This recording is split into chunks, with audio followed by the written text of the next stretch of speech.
बोलिए श्री कृष्ण कन्हैया लाल की जय। श्री सतगुरु महाराज की जय।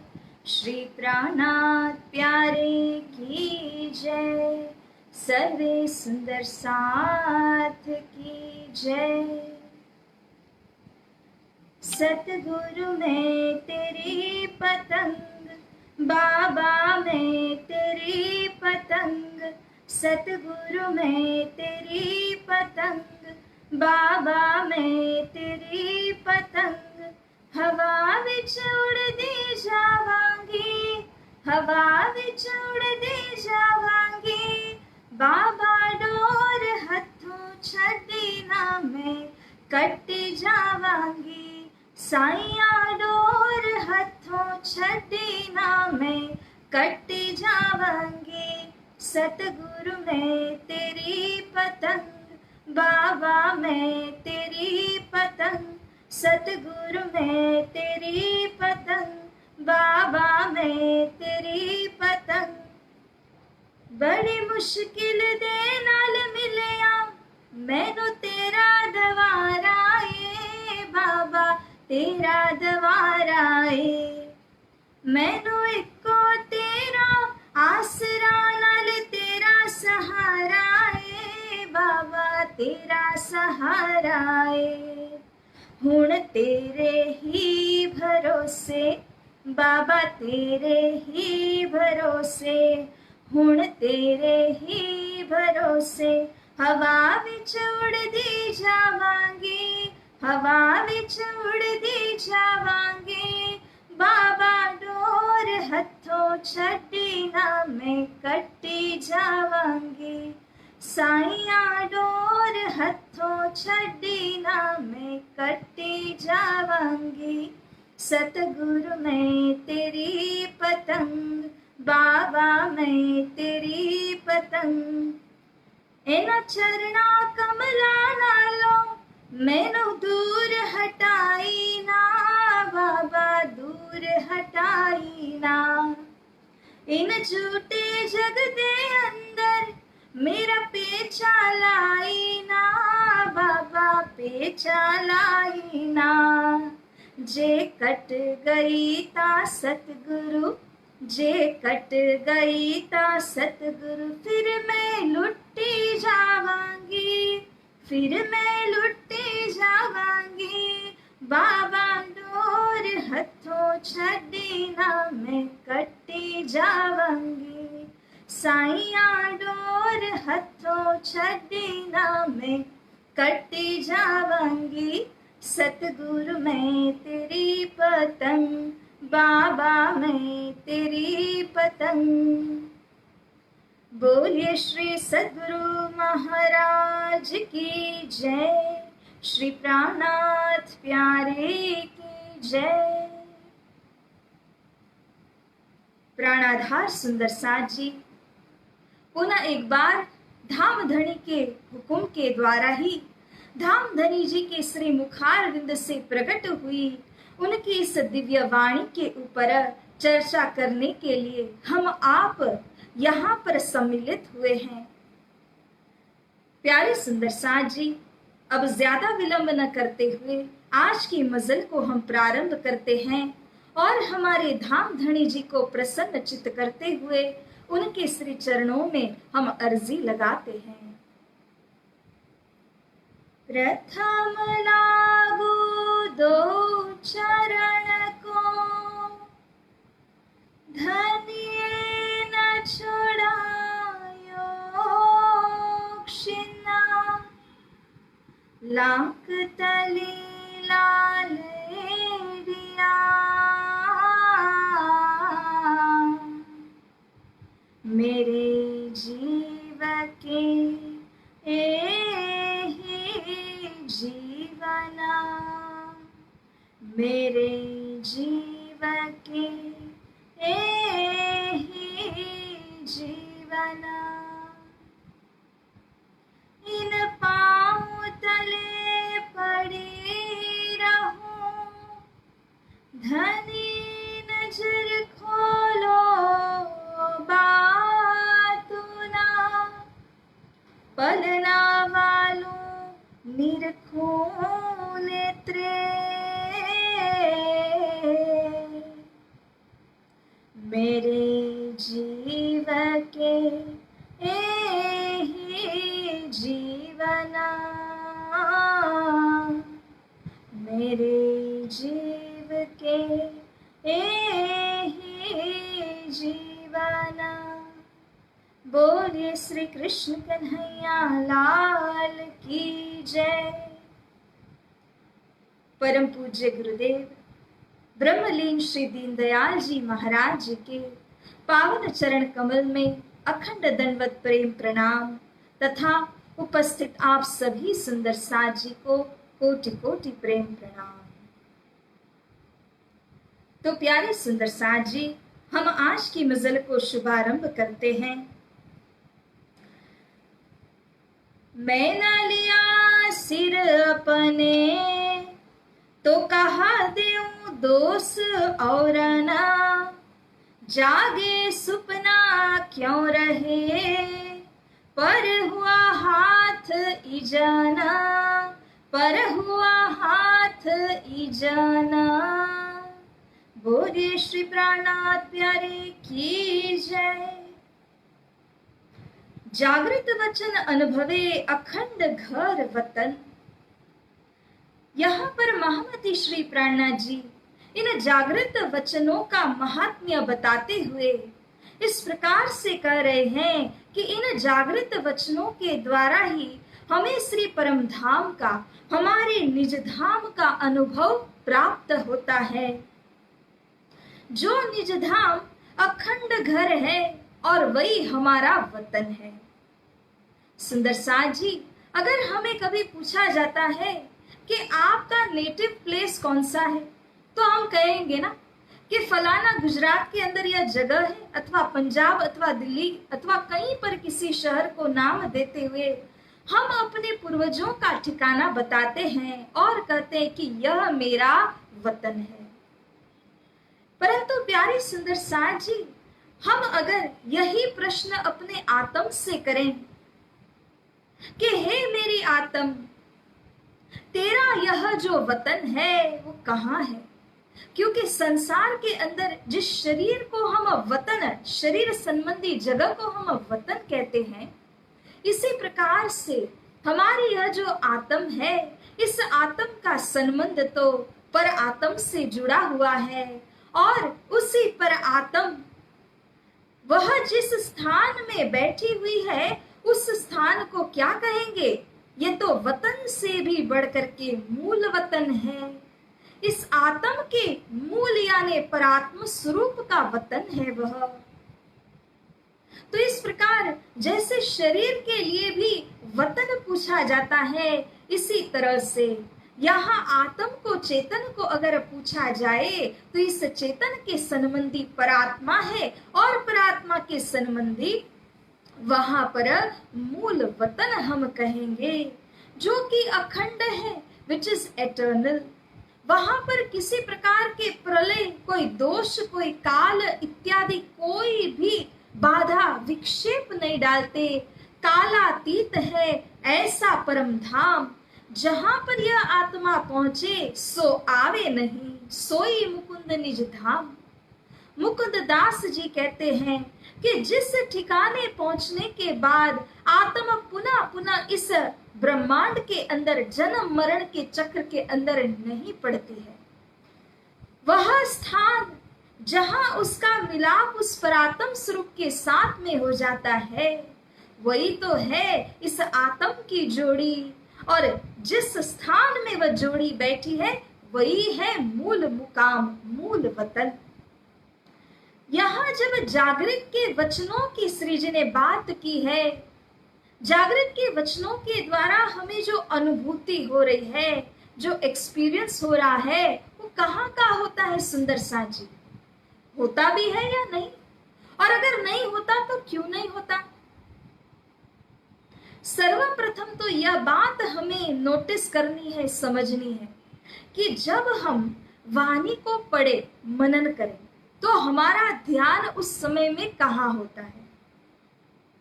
कदाचित ऐसा भी हो जाए कि हाथ में धनी जी की वाणी है, लिए हुए पढ़ रहे हैं, अथवा तो सामने बैठ करके सुन रहे हैं, कानों में डाल करके कभी सुन रहे हैं, लेकिन सब कुछ होने के बाद भी मन अगर अलग दिशा को चला गया तो यह सारा अनुभव जो है ना वो हो नहीं पाएगा, क्योंकि इस वाणी के द्वारा उस मन का अपने स्तर से उठना जरूरी है।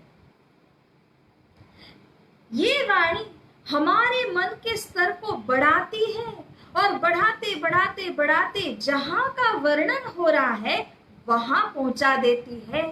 इसलिए मन वहां पर पहुंच जाता है, क्योंकि वाणी के शब्दों के द्वारा, जागृत वचनों के द्वारा उस मन को एक आलंबन मिलता है धाम में पहुंचने के लिए।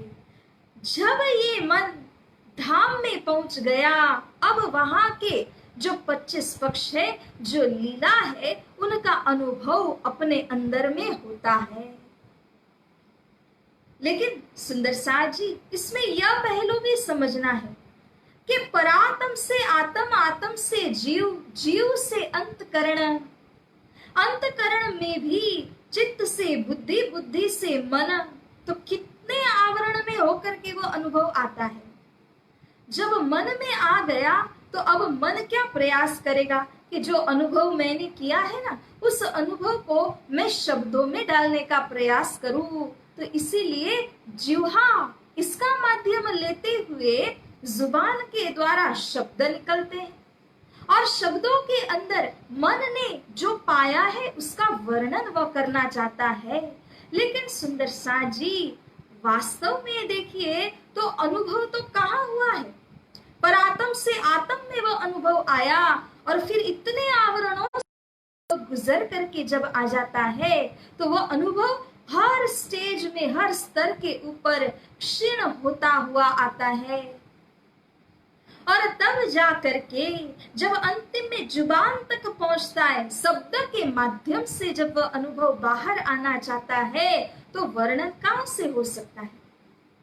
इसीलिए जो अनुभव किया जाता है इसका वर्णन हो नहीं पाता, क्योंकि इतने सारे स्टेजेस में से उस अनुभव को पसार होना होता है। लेकिन अनुभव हुआ कहां? वाणी के शब्दों की ताकत, शक्ति के द्वारा, बरकत के द्वारा हम जब अपने मन सहित वहां पर पहुंचते हैं, उस धाम की लीला को अनुभव करते हैं। मान लीजिए कि अच्छी प्रकार से मन जो है वह लग गया।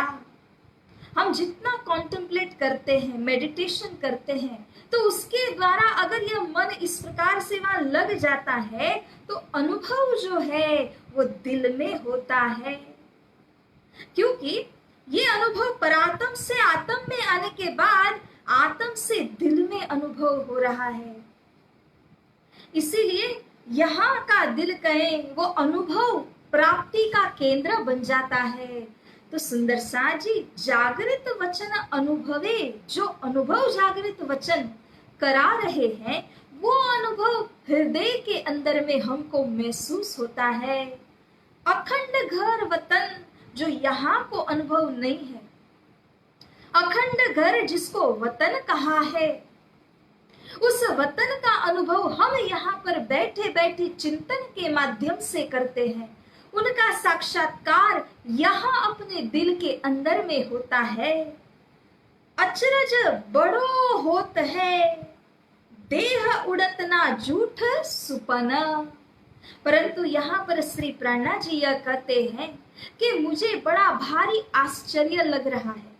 आई एम वंडरस्ट्रक कि क्यों इस प्रकार का अनुभव जो इस तरह से हमने समझा, परात्म से आत्म और आत्म से दिल के अंदर जब अनुभव उतरता है, इतना सब कुछ अनुभव होने के बाद भी ये झूठा देह क्यों कर रहा, क्यों उड़ नहीं गया? ये तो स्वप्न शरीर है।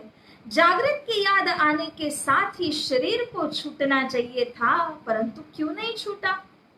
अब आगे देखिए, इस चर्चा की जो दिशा है उस दिशा को हमें समझने का प्रयास करना है। साख देवाई सब अंगो दया और अंकुर। धनी जी कहते हैं कि ऐसा भी तो नहीं है कि मेरे अंग प्रत्यंग ने साक्षी न दी हो। धनी जी के बाण वचन और उनके ऊपर संपूर्ण श्रद्धा विश्वास लेकर के मैंने मेरे धनी जी के इन वचनों को हृदय में धारण किया हुआ है। धनी जी की दया में कोई प्रकार की कमी नहीं है और उस दया को मैंने पल पल अनुभव किया है। पल पल आवे पसरती नव लाभे दयानो पार। इस प्रकार की मेरे धाम धनी जी की दया भी मेरे ऊपर असीम है, अपार है। और इतना ही नहीं, अंकुर भी कैसा, निज धाम की 12,000 सखियों मध्य जो सर्वाग्रगण्य इंद्रावती सखी जी का अंकुर वह भी मेरे अंदर है। स्वयं श्री सतगुरु स्वरूप ने इस अंकुर को प्रस्फुटित किया है। खासी जान खेड़ी जिमी जल सींचिया खसम, बोया बीज वतन का सो उग्या वाही रसम। मेरे सतगुरु स्वरूप ने मुझे एक बहुत उपजाऊ जमीन देख करके तारतम रूपी बीज को बो दिया। ज्ञान रूपी जल को डालते रहे और अपना जो विज्ञान है अर्थात जो अपनी सहूर शक्ति है वह सूर्य के प्रकाश सदृश है। ये सब कुछ उन्होंने इस बीज को उगाने के लिए मेरे ऊपर निछावर कर दिया, क्योंकि इंद्रावती सखी जी का जो हृदय है, अंतकरण है, वो अत्यंत उपजाऊ है। फल क्या निकला? एक बीज बोया था, अर्थात श्री तारतम महामंत्र की जो चौपाई है उस बीज को धनी जी ने मेरे दिल में बोया। ये सब कुछ मिलान करने के बाद 18,000 वाणी के रूप में इसको विस्तार हुआ। उग्यासो वाही रसम। जिस तरह का अंकुर है, जितना पावरफुल अंकुर है उसी मुताबिक यहाँ पर विस्तार भी होता है। और इंद्रावती सखी जी के हृदय के अंदर जो धाम का अंकुर है उसी अनुसार यहाँ विस्तार उनके दिल से हुआ। यसर्थ यहाँ अंकुर की भी कमी नहीं है, दया की भी कोई कमी नहीं है। अनुभव वतनी होत है, ऐसा भी नहीं है कि अनुभव नहीं हो रहा। I am getting the glimpses of Shri परम धाम। मेरे दिल में धाम का अनुभव पल पल शिन शिन हो रहा है। धनी जी की मेहर को अनुभव मैं पल पल कर रही हूँ। देह होत न झूठी दूरा फिर भी। ऐसा क्यों है कि झूठी देह पकड़ के रही हो? क्यों झूठी देह दूर नहीं होती? और भी सुंदर सा जी आगे क्या कर रहे हैं? मैं विध विध करके वचनों मारे तरवारों घाये। मेरे धनी जी के जो वचन है, इन वचनों के द्वारा मैंने जिस प्रकार से तलवार लेकर के घाव पहुंचाया जाता है, इसी प्रकार से वचनों में यह क्षमता है कि वह हमारे अंतकरण को चीर के रख देते हैं, चोट पहुंचा देते हैं। इन वचनों के द्वारा ही हमारा अंतकरण जो है वो पिघल जाता है, धनी जी के अनुरूप हो जाता है। तो इस प्रकार के धनी जी के वचनों की क्षमता है और इन वचनों को जैसे तलवार से घाव पहुंचाए, इसी प्रकार से मैंने अंतकरण के ऊपर कई प्रकार इसका प्रहार किया और मेरा दिल इन वचनों से घायल भी हुआ। टूक टूक जुदे कर ही तो भी उड़त नहीं अरवाहे। हाय हाय, इस आशिक आत्म की हालत को देखिए जरा कि यहाँ धनी के बाण वचनों के द्वारा टुकड़े टुकड़े हो चुके हैं इनके अंतकरण। टुकड़े टुकड़े होने का भावार्थ क्या है कि अब कोई भी मैंपन अंदर बचा नहीं है। द प्रिंसिपल ऑफ ईगो जो सब हमें दो भाव दिखाता है, अद्वैत को छुड़ा करके द्वैत में डाल देता है, ऐसा जो भाव होता है अहंकार का, वह भी टुकड़े टुकड़े हो चुका है, समाप्त हो चुका है। फिर भी कहते हैं कि तो भी उड़त नहीं अरवाए। अब क्या बाकी है, कौन सा पर्दा बाकी रहा है कि जिसके कारण इतना होने पर भी अरवाह उड़ती नहीं, शरीर को छोड़ती नहीं है। सबद बाण सतगुरु के रोम रोम निक से फूटा, मेरे धाम धनी मेरे सतगुरु स्वरूप जो साक्षात यहाँ पर पधारे हैं, उन्हीं के स्वमुख के द्वारा मुखारविंद से प्रत्येक तारतम के शब्द को मैंने सुना, शास्त्रों के वचनों को मैंने सुना, और हर प्रकार से धनी जी ने मेरे ऊपर कृपा दृष्टि करी। हर प्रकार से मेरे धनी जी ने यहाँ इस बात को देखा कि इंद्रावती सखी के हृदय को मैं निर्मल बना के रहूंगा, ताकि वहां विराजमान हो करके मैं मेरा कार्य आगे बढ़ाता चलूं। तो इस तरह करते हुए रोम रोम में अब धनी जी की वाणी के शब्द ही बैठे हुए हैं। चाहे किसी भी रोम को आप कट करके देख लीजिए, परंतु वहां से केवल और केवल मेरे धाम धनी जी का ही नाम, उनकी ही वाणी प्रस्फुटित होगी और कुछ भी नहीं आएगा। बड़ा अचंबा होत है, इतना होने के पश्चात भी सुंदर साज जी, इतना बड़ा आश्चर्य है, इतना बड़ा अचंभा लगता है। देह जात ना झूठी टूटा, ये झूठी देह है। हम स्वयं ही कहते हैं, शास्त्र कहते हैं, तारतम के वचन कहते हैं, श्री सतगुरु स्वरूप ने कहा है कि यह देह झूठी देह है, सुपन की देह है। ये सब कुछ होने के बाद भी ऐसे भारी वचनों का मार यह सहन करके कैसे बैठी रही?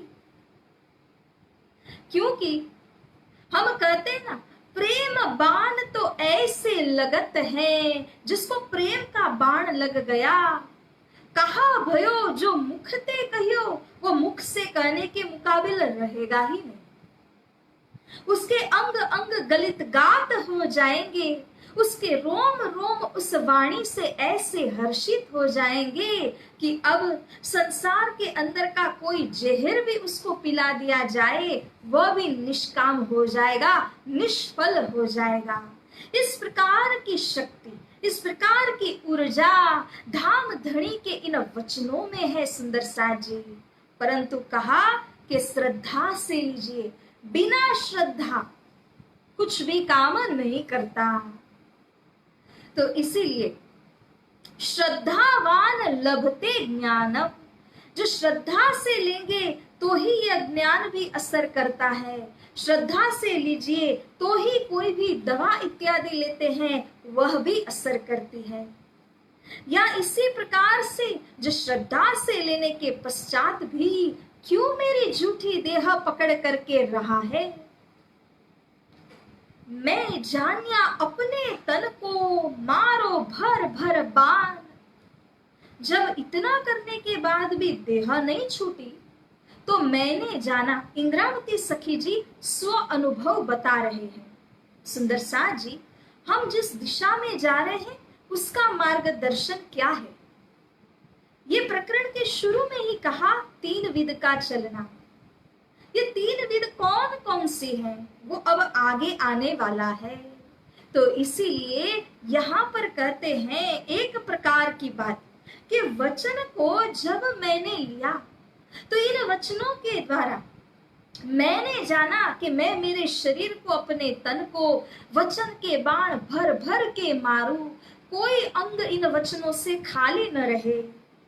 तिन से झूठी देह को फना करो निदान।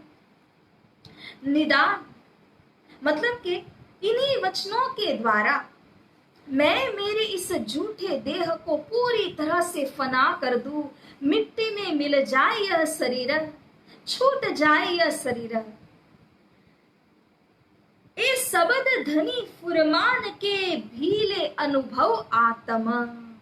अब क्या हुआ, वाणी के द्वारा तो इस प्रकार से शब्द बाण चला ही रहे हैं, और इसी के साथ ही साथ धनी जी का जो फुरमान है, जो अरब देश के अंदर में आया है, उस फुरमान के वचन को भी मैंने लिया।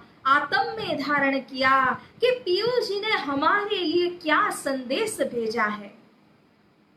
तो इस प्रकार फुरमान के शब्द को लिया, आत्म के अनुभव को भी मैंने लिया। दोनों ही जब यहाँ पर मिश्रित हो गए, मेरे धनी जी के तारतम के शब्द और फुरमान के शब्द, तो आत्म के अंदर अनुभव क्यों ना होता? अवश्य होगा। ये वचनों से अनुभव होता है। लेकिन प्रश्न क्या है, अब आगे देखिए। तिन से उड़ाऊं सुपना, अब मुझे चाहिए कि स्वप्न के शरीर को मैं अब फना कर दूं, उड़ा दूं इस अनुभव के द्वारा। परंतु प्यारे सुंदर साथ जी, अब जो कहते हैं ना, वो क्या है? इतना सब कुछ वर्णन किया कि जागृत शब्द लिए बीज बोया, अंकुर है, दया है, सब कुछ पर्याप्त है। फिर भी ऐसे महान मेरे सतगुरु की वाणी मेरे अंदर में आने के बाद भी ऐसी झूठी स्वप्निक पंच तत्व की देह क्यों नहीं उड़ी? ऐसे क्या बात है कि जिसके कारण यह देह नहीं उड़ती, जबकि वाणी तो इस तरह की प्रखर वाणी है। अब इसका कारण बताते हुए कह रहे हैं, परंतु कोई साइत हाथ हुकुम। हे प्यारे सुंदर साथ जी, हुकुम के हाथ में वह साइत, साइत माने समय, वह समय है, वह क्षण है, वो हुकुम ही निश्चित करेगा।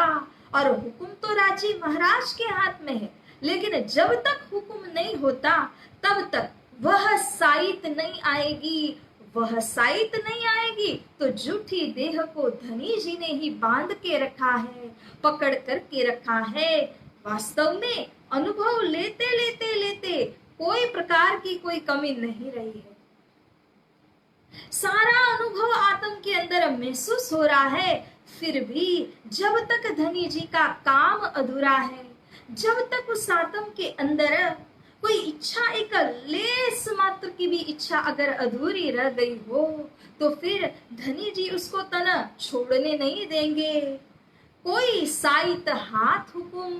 तो इंद्रावती सखी जी कहती हैं कि इस प्रकार से कई करोड़ों बार अपने अंतकरण के ऊपर वाणी के वचनों का प्रहार करने के बाद भी क्यों ये झूठी देह है? क्योंकि वह साइत आई नहीं है। और जब वह साइत आ पहुंचेगी, वह क्षण व घड़ी आ पहुंचेगी, तब कहना ही नहीं पड़ेगा, स्वयं अपने आप ही सब कुछ हो जाएगा। तो वो अंतिम मेहर जो होती है, वो अंतिम एक घंटी जब लगेगी, तभी ही काम फतेह होगा, विजय होगी। लेकिन तब तक अगर वाणी का सहारा छोड़ दिया तो फिर अनुभव नहीं होगा।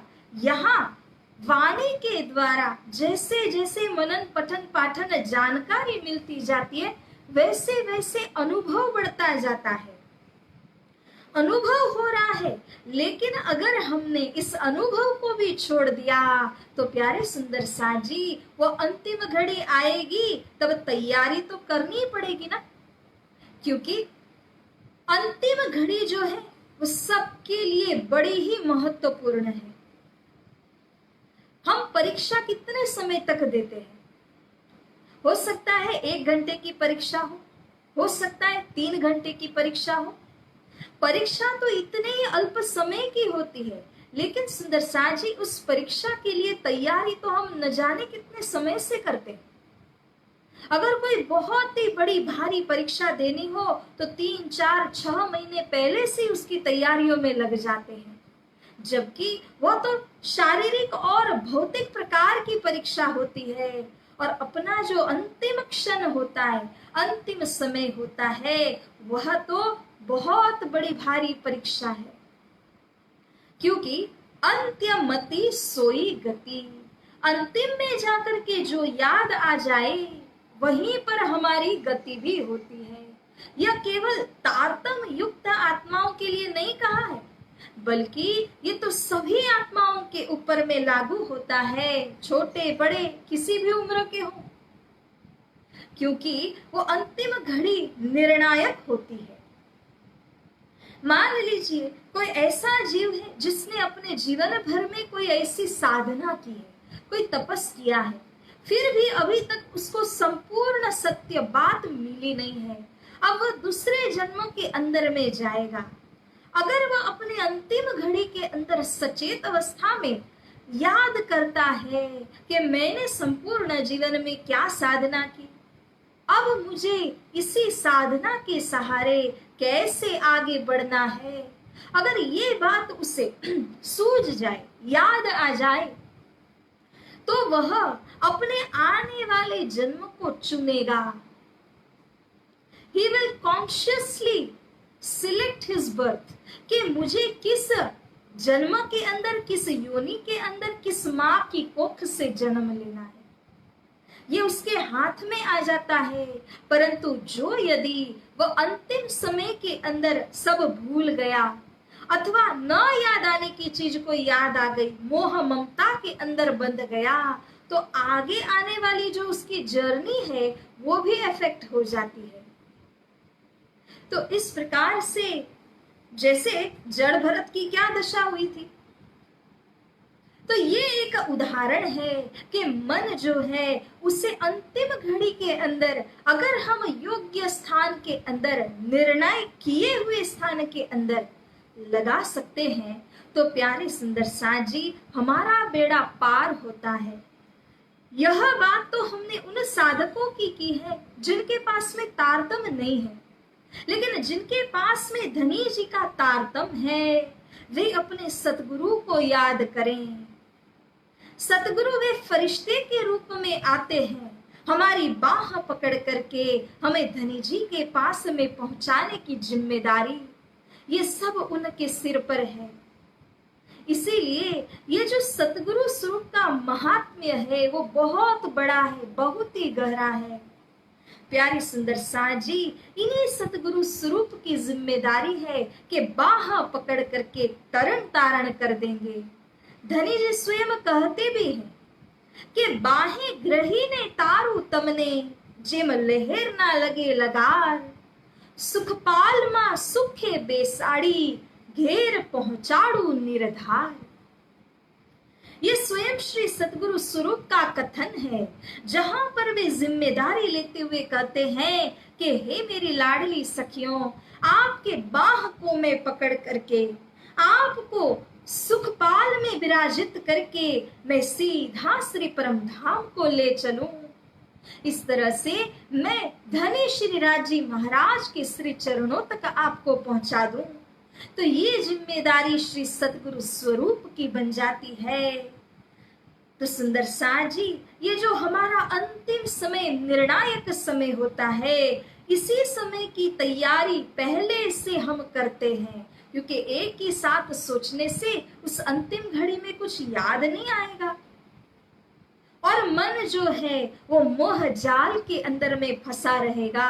तो इसीलिए सब कुछ समझने के पश्चात इस मन को मोह से परे उठा करके इन्हीं वचनों के द्वारा धाम का अनुभव लेते जाना है, और तब यह दिल हमेशा उस अनुभव के प्रति आकर्षित होगा।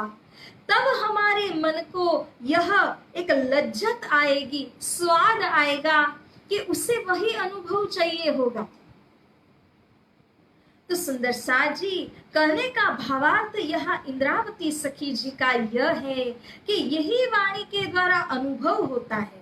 अंकुर, दया, सब कुछ अनुभव करते हैं हम यहाँ, और यही अनुभव को करते करते जाना है जब तक वह अंतिम साइत नहीं आ जाती,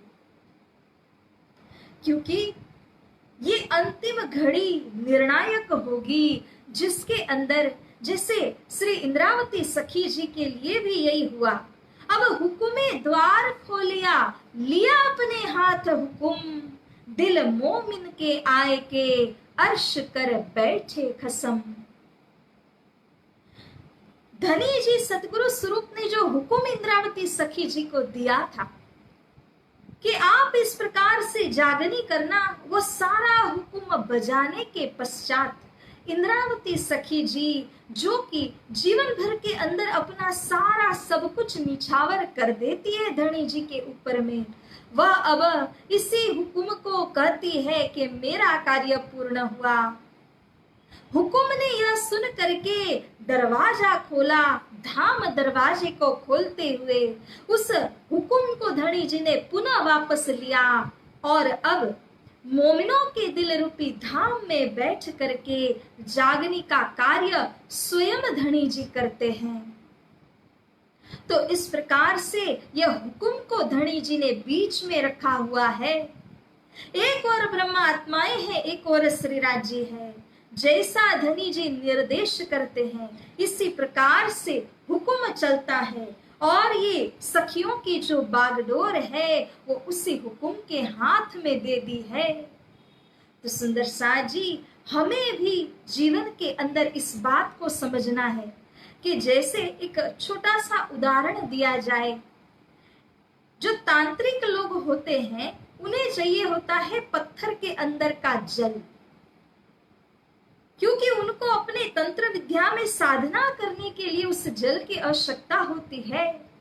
एक दिन समुद्र के किनारे जहां बड़े बड़े ऐसे पत्थर थे, वहां पर एक तांत्रिक आया। साधन है उसके पास पत्थर को तोड़ने के लिए, और वह तोड़ता जा रहा है, जल की अपेक्षा है उसको, लेकिन वह पत्थर टूटा ही नहीं। न जाने कितने बार उसने वार किया और उसके बाद गुस्सा हो गया, नाराजगी हो गई, सब साधन वहीं पर फेंक दिए, गुस्से के मारे चला गया। अब कोई और तांत्रिक आता है, उसे भी इसी प्रकार जल की आवश्यकता है। उसने देखा, अरे वाह, यहाँ तो साधन भी है, पत्थर भी है, मारा भी है किसी ने, तो अच्छा होगा, मेरा काम तो सरल हो गया। अब उसने वही हथौड़ा लेकर के जब मारता है तो एक कई बार के अंदर पानी निकल गया और उसका काम सिद्ध हुआ। क्यों? क्योंकि हम जितने अटेम्प्ट्स लगाते हैं उसको मारने के लिए, न जाने कौन से अटेम्प्ट के अंदर आपका काम बन जाए। जो पहले वाला मारने वाला था उसके लिए एक फटका कम रह गया था, और जो दूसरे वाले की बात करे तो उसे सीधा सीधा बनी बनाओ यह सब कुछ मिल गया और उसने एक झटके में काम पूरा कर लिया। यस अर्थ कहने का भाव ये है कि अपनी मेहनत हमें करनी है। इसमें फल कब लगाएंगे, कब धनी जी ले जाएंगे, कब क्या फल देंगे, ये उनके हाथों की बात हो जाती है। लेकिन हमारा प्रयास इस वाणी के द्वारा अनुभव करने का है, जो धनी जी दिन प्रतिदिन मेहर कृपा करते हुए करा रहे हैं। क्योंकि after all we have to climb up step by step. आप एक ही साथ शिखर तक तो नहीं पहुंच सकते हैं, तो शिखर पर जाने के लिए थोड़ा थोड़ा करके हम दिन प्रतिदिन चढ़ते जा रहे हैं। तो इस प्रकार धनी जी की वाणी का जो सार हमको प्राप्त होता है कि जीवन के अंदर अपने कर्म, अपनी मेहनत, इस वाणी को समझने के लिए, दिल में ग्रहण करने के लिए, अनुभव की प्राप्ति करने के लिए उसे नहीं छोड़ना। और जब वह अंतिम साइत आ जाती है तो हुक्म के द्वारा स्वयं ही अपना कार्य सार्थक बन जाता है। तो धनी जी की मेहर का यह कार्य है। प्यारे सुंदर साथ जी, इन्हीं वचनों के साथ आज की मजल को यहीं पर हम विराम देते हैं। और सारांश रूप में यही होता है कि धनी जी जानो त्यों रखो, जैसे जानो वैसे रखो, क्योंकि जैसा अनुभव आप करा रहे हैं वही मैं कर रही हूं, इस विश्वास के आधार पर। लेकिन मेहनत अपनी है, फल देना उनके हाथों में है। कब दे, कहां और कितना क्या देंगे वो हमें पता नहीं है। तो इस प्रकार इंद्रावती सखी जी ये विनंती करती है, ज्यों जानो त्यों रखो, ज्यों जानो त्यों रखो, धनी तुम्हारी मैं, ज्यों जानो त्यों रखो, ज्यों जानो त्यों रखो, धनी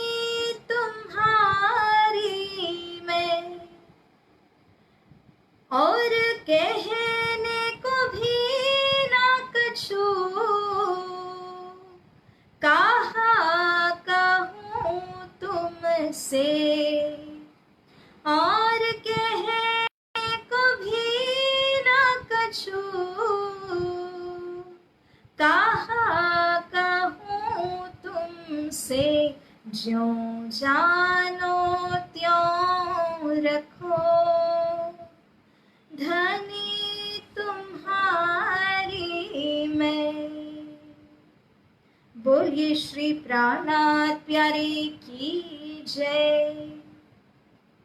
तो प्यारे सुंदर साथ जी, इसी के साथ आइए इस मजल को यही विराम देते हुए चौपाई को दोहराते हैं और इस प्रकरण की अंतिम जो चौपाइयां हैं उनके अंदर कैसे अनुभव काम करता है। जो 3 विध का चलना है उसमें से एक प्रकार तो अनुभव है और बाकी जो 2 प्रकार का वर्णन होना है वो कल की मजल में हम आप श्रवण करेंगे। बोलिए श्री कृष्ण कन्हैया लाल की जय।